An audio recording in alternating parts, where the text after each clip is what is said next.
Assalamualaikum and welcome to another lecture on NCERT CBSE Macroeconomics। आज हमारा lecture number 16 है और नेशनल इनकम अकाउंटिंग में आज हमारा तीसरा लेक्चर है। आज हम एक इम्पॉर्टेंट कॉन्सेप्ट को डिस्कस करने जा रहे हैं। लेक्चर नंबर 15 में हमने जीडीपी के कॉन्सेप्ट को स्टडी किया और वहाँ पे हमने एक इम्पॉर्टेंट टर्म जो है वो देखी and it is domestic territory. तो ये डोमेस्टिक टेरिटरी क्या है, ये कॉन्सेप्ट क्या है, इसमें कौन सी चीज़ें हम इंक्लूड करते हैं, कौन सी चीज़ें हम एक्सक्लूड करते हैं, तो वो सब चीज़ें आज के इस लेक्चर में हम स्टडी करेंगे। तो पहले नज़र दौड़ाते हैं कि हमने जीडीपी में क्या पढ़ा था। हमने देखा था कि 4 चीज़ें इंपॉर्टेंट होती है जीडीपी के कॉन्सेप्ट में। एक ये कि ये मार्केट वैल्यू हमें दिखाता है of final goods and services produced in the domestic territory of a country in a period of 1 year। तो ये जो डोमेस्टिक टेरिटरी वाला जो कंसेप्ट है इसको हमने उतना एलॉबरेट वहाँ पर नहीं किया।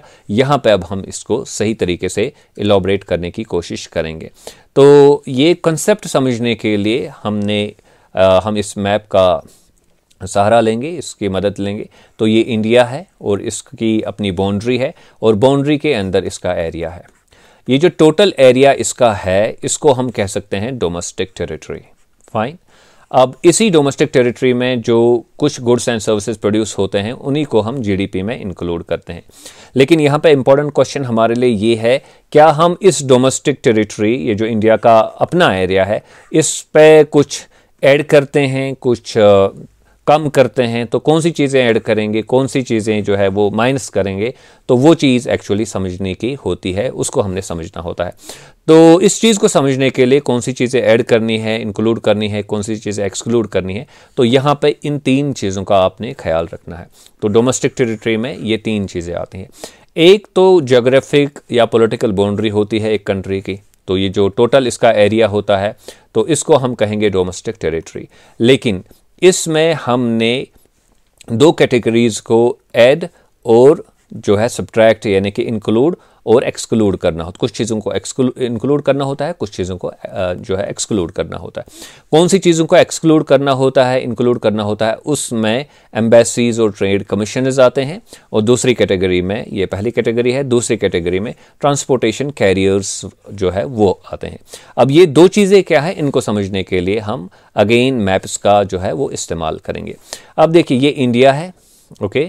अब इसकी कोई एम्बेसी फॉर एग्जांपल ईरान में है, तो ये जो एम्बेसी ईरान में है, इंडिया की एम्बेसी, तो ये एक एक्चुअली इंडियन ऑर्गेनाइजेशन है और यहाँ पे इंडियन ऑफिशियल्स काम कर रहे हैं, इंडिया के सरकारी मुलाजिम यहाँ पे काम कर रहे हैं। अब उनको जो तनख्वाह मिलती है, जो वो सैलरी ड्रॉ करते हैं, जो वो पैसे कमाते हैं, इनको किस में इंक्लूड किया जाएगा? तो इनको इंडिया के जीडीपी में इंक्लूड किया जाएगा। इसलिए ये जो एम्बेसी है इसको हम कहते हैं कि ये इंडिया की डोमेस्टिक टेरिटरी का हिस्सा है। इसलिए नहीं कि ये इंडिया का हिस्सा एक्चुअली है, इसलिए क्योंकि यहाँ पे जो सैलरी बनती है लोगों की, इनकम जो मिलती है लोगों को, उसको हम इंडिया के जीडीपी में इंक्लूड करते हैं।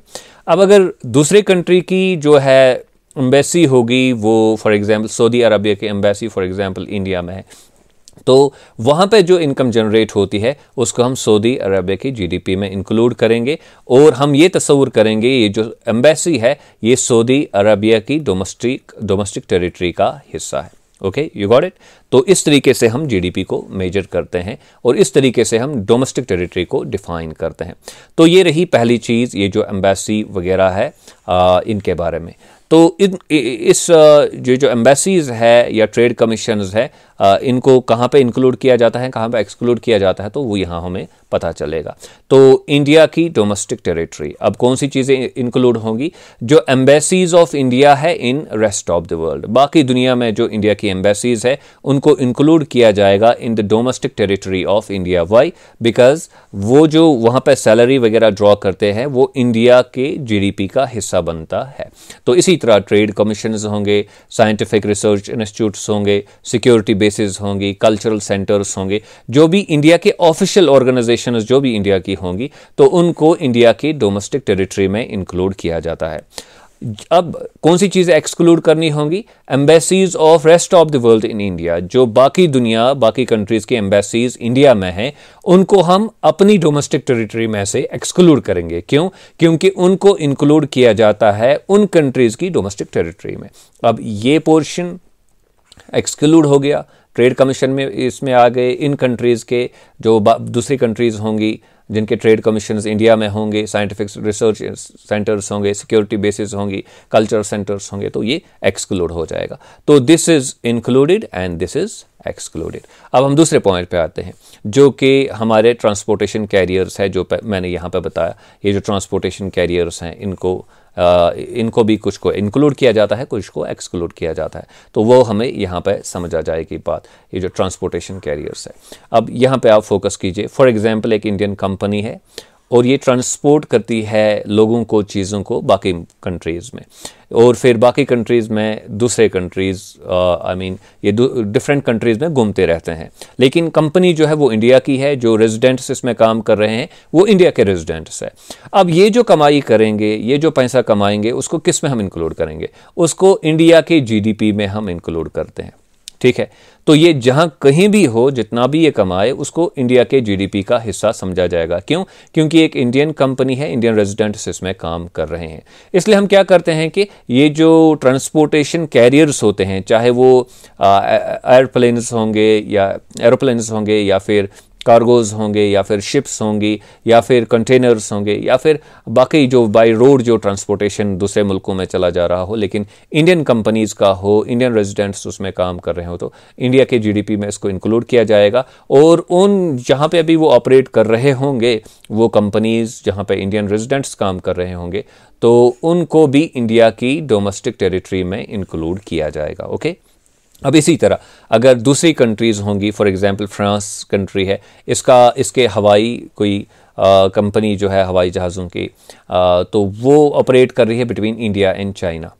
तो अब ये टेरिटरी एक्चुअली किन की है? वो इंडिया और चाइना की है, लेकिन इनकी इनकम जो है वो इंक्लूड होगी जो स्पेन का, for example sorry it is Spain, जो स्पेन का जो जीडीपी है उसमें वो इंक्लूड होगा। ओके, और इसलिए ये जहाँ पे काम कर रहे होंगे उसको हम, जो स्पेन है, स्पेन के डोमेस्टिक टेरिटरी में हम इसको इंक्लूड करेंगे। So this is very simple. अब इस चीज़ को भी हम यहाँ पे कंक्लूड करते हैं। अब देखिए इंक्लूड क्या करना है इंडिया के डोमेस्टिक टेरिटरी में? इंडियन कंपनीज और residents operating transportation carriers in rest of the world. Hindustani transportation companies जो काम करती है बाकी दुनिया में, लेकिन उनको इंक्लूड किया जाएगा हिंदुस्तान, इंडिया की डोमेस्टिक टेरिटरी में। अब इंडिया में अगर काम कर रहे होंगे बाकी कंट्रीज़ की कंपनीज, फॉरेन कंपनीज और residents operating transporting carriers in India, तो उनको जो है वो एक्सक्लूड किया जाएगा, माइनस किया जाएगा, क्योंकि उनको एक्चुअली ऐड किया जाएगा अपनी अपनी कंट्रीज़ की डोमेस्टिक टेरिटरी में या अपनी अपनी कंट्रीज़ के जीडीपी के कंसेप्ट में या मेजरमेंट में उनको इंक्लूड किया जाएगा। अब ये प्लस पोर्शन है, इसको ऐड किया जाएगा, और ये माइनस पोर्शन है, इनको एक्सक्लूड किया जाएगा। और इस तरीके से हमें पता चलता है कि ये डोमेस्टिक टेरिटरी का कंसेप्ट क्या है। अगेन मैं कहूँगा कि ये तीन चीज़ें आपने याद रखनी है। एक तो कंट्री का अपना एरिया है, फिर देखना है कि एम्बेसीज कहाँ पे है इनकी, वो इंक्लूड होंगी, और बाकी मुल्कों की एम्बेसीज वो एक्सक्लूड होंगी। इनके ट्रांसपोर्टेशन कैरियर्स जो होंगे, जो इनकी कंपनीज होंगी, रेजिडेंट्स चला रहे होंगे, तो उनको इंक्लूड करना है। और जो बाकी दुनिया की कंपनीज होंगी बाकी कंट्रीज़ की, वो इनके यहाँ काम कर रहे होंगे, तो उनको एक्सक्लूड करना है। तो it is Fairlie clear now अब हम फाइनल पॉइंट पे आते हैं, और वो क्या है? वो ये है कि जो डोमेस्टिक टेरिटरी होगी, जिसको हमने डिफाइन किया तीन एलिमेंट्स के ज़रिए से, area of the country plus embassies वगैरह प्लस ट्रांसपोर्टेशन कैरियर्स वगैरह।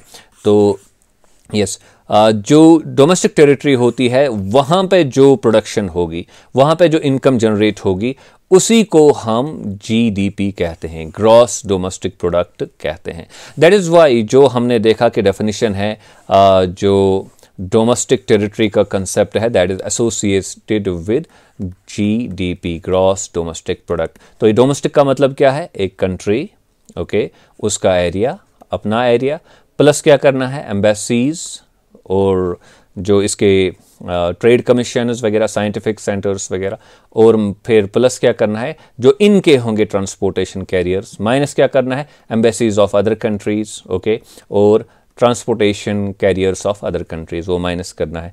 तो ये है, this is the concept of domestic territory, and from there we have the concept of gross domestic product. I hope कि आज का लेक्चर आपने अच्छे से समझा होगा।